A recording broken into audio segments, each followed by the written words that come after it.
14వ సర్గము లంకా దహనము రాక్షసుల విలాపము. ఇంతవరకును తన సంకల్పములను నెరవేర్చుకునిన హనుమంతుడు తదేక దృష్టితో లంకను జూచుచూ పొంగుచున్న ఉత్సాహముతో అనంతర కర్తవ్యము కార్యశేషము ను గూర్చి ఆలోచింపసాగెను. ఇప్పుడు నేను ఈ రాక్షసులకు ఇంకను తీవ్ర మనస్తాపము కల్గింపవలసియున్నది. అందులకై ఈ సమయమునకు తగినట్లుగా నేను చేయవలసిన కార్యమేమి మిగిలియున్నది? అశోకవనమైతే ధ్వంసమైనది, ప్రముఖులైన రాక్షసులందరూ నిహతులైరి. సైన్యములో కొంత భాగము మట్టిగరచినది. ఇంక లంకానగరమును నాశమొనర్చుట మాత్రము మిగిలియున్నది. దుర్గమును లంకానగరమును నశింపజేయుట పూర్తి అయినచో నేను ఇంతవరకును చేసిన కార్యములు సముద్రలంఘనము, సీతాదేవిని దర్శించుట, అశోకవనమును భంగపరచుట, దౌత్యము మొదలగునవి అనాయాసముగా నెరవేరినట్లే స్వల్ప ప్రయత్నముతోడనే ఈ కార్యమునుగూడ పూర్తి చేసినచో నా శ్రమయంతయు ఫలించినట్లేగును. నా వాలమున ప్రజ్వలించుచున్న ఈ అగ్నిదేవునకు నన్ను చల్లగా జూచి నాకు తోడ్పడినందులకై కృతజ్ఞతగా ఈ మహాభవనములను ఆహుతిగా సమర్పించుట న్యాయమగును. అనంతరము ఎగైచున్న వాలాగ్నిజ్వాలలతో గూడిన హనుమంతుడు విద్యుత్కాంతులతో మెరయిచున్న మేఘమువలె విలసిల్లుచు లంకానగరమునందలి భవనాగ్రములపై సంచరింపసాగెను. ఆ కపివరుడు నిర్భయముగా ఉద్యానవనములను ప్రాసాదములను చూచుచు రాక్షసుల యొక్క గృహములపై ఒక గృహము నుండి మరియొక గృహముపై తిరుగసాగెను.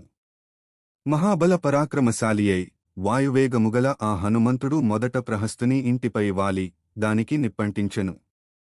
ఈ విధముగా ప్రధానమంత్రి గృహముతో లంకానగర దహన కార్యక్రమమునకు బోణి గావించెను. పిదప మహాశక్తిమంతుడైన మారుతి ఆ సమీపముననే గల మహాపార్ మునిభవనము మీదికి దూకి దానిపై ప్రళయాగ్నితుల్యమైన అగ్నిజ్వాలలను ఉంచెను. అట్లే మహాతేజస్శాలియు వానరోత్తముడును అయిన హనుమంతుడు వరుసగా వజ్రదంష్టుని భవనము మీదను ప్రజ్ఞాశాలి అయిన సుకునిహర్మ్యముపైనను సారణుని గృహోపరిభాగమునను ఇంద్రజిత్తు ప్రాసాదముపైనను వ్రాలి వాటినన్నింటినీ దహించివేసెను. పిదప జంబుమాలి సుమాలి అనువారి భవనములకును నిప్పంటించెను.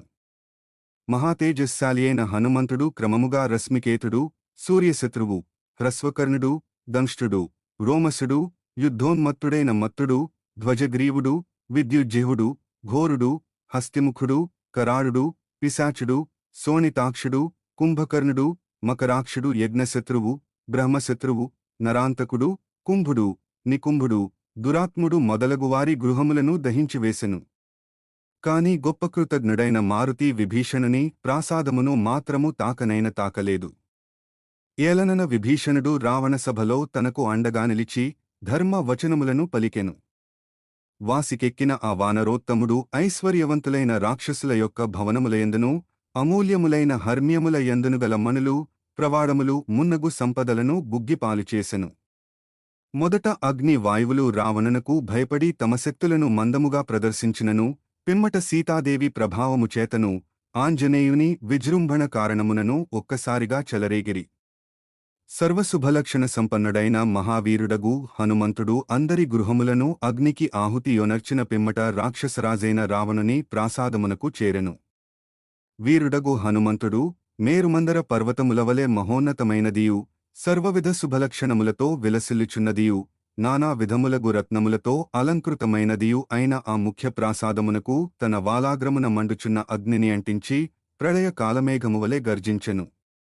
మహాబలశాలి అయిన అగ్ని దేవుడు వాయువు తోడగుట వలన మంటలు చేలరేగగా వృద్ధి పొంది ప్రళయాగ్నివలె ప్రజ్వలించెను.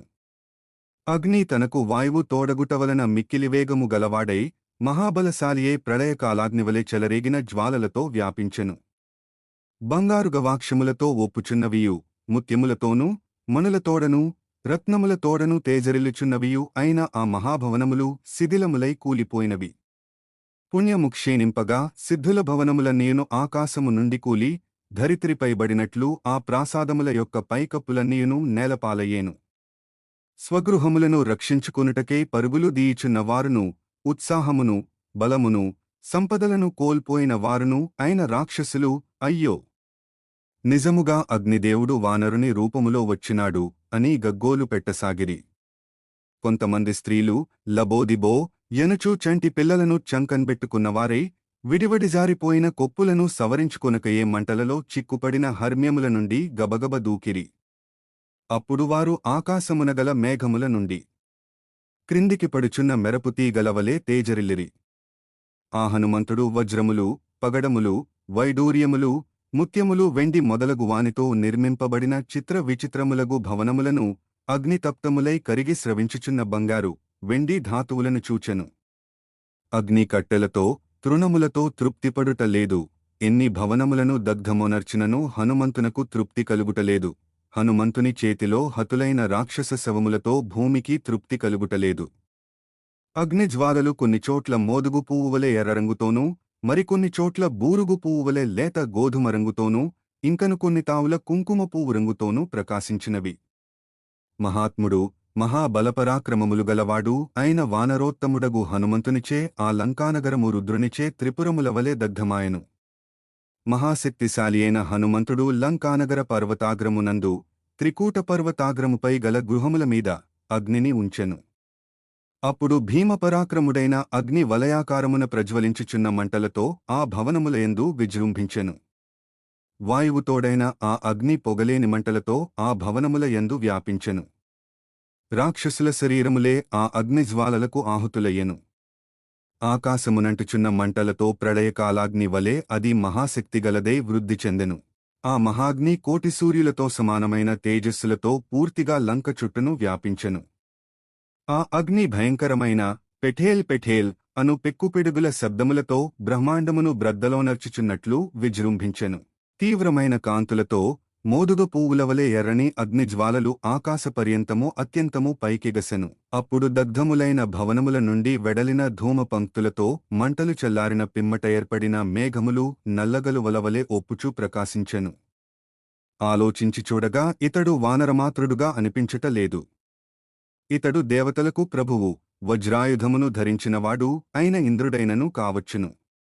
లేదా సాక్షాత్తుగా యముడో, వరుణుడో, వాయుదేవుడో అయుండవచ్చును. రుద్రుడైనను, అగ్నియైనను, కుబేరుడైనను, సూర్యుడైనను, చంద్రుడైనను కావచ్చును. లేనిచో స్వయముగా ఆ ప్రళయ కాలపురుషుడే అయుండవచ్చును. సమస్త జీవకోటిని సృష్టించువాడును, పోషించువాడును అయిన చతుర్ముఖ బ్రహ్మ యొక్క ఆగ్రహావేశమే రాక్షస సంహారమునకై ఈ వానరరూపమును దాల్చి ఇచ్చటికి వచ్చినదా?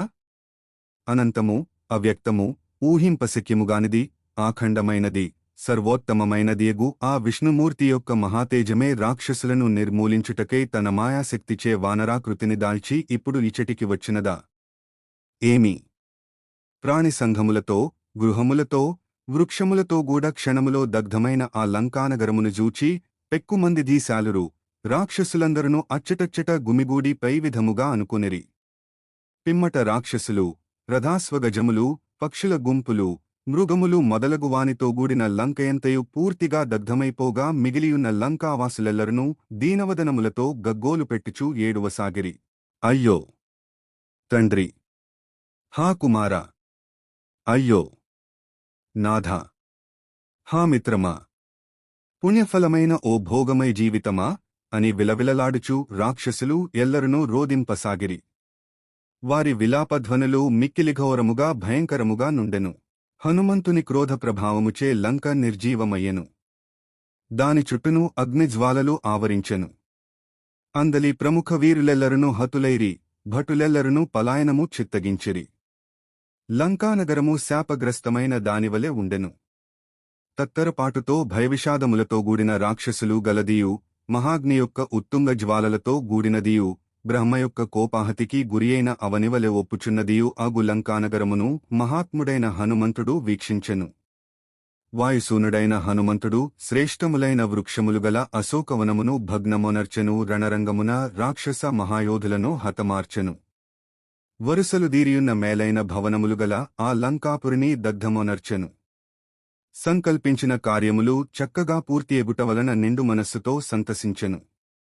విచిత్రమైన త్రికూట పర్వత శిఖరాగ్ర ప్రదేశమున నిలిచియున్న వానరోత్తముడు వాలాగ్రమున ప్రదీప్తములైన అగ్నిజ్వాలామాలికలతో విలసిల్లుచూ కిరణపుంజములతో ప్రకాశించుచున్న ఆదిత్యునివలే తేజరిల్లెను.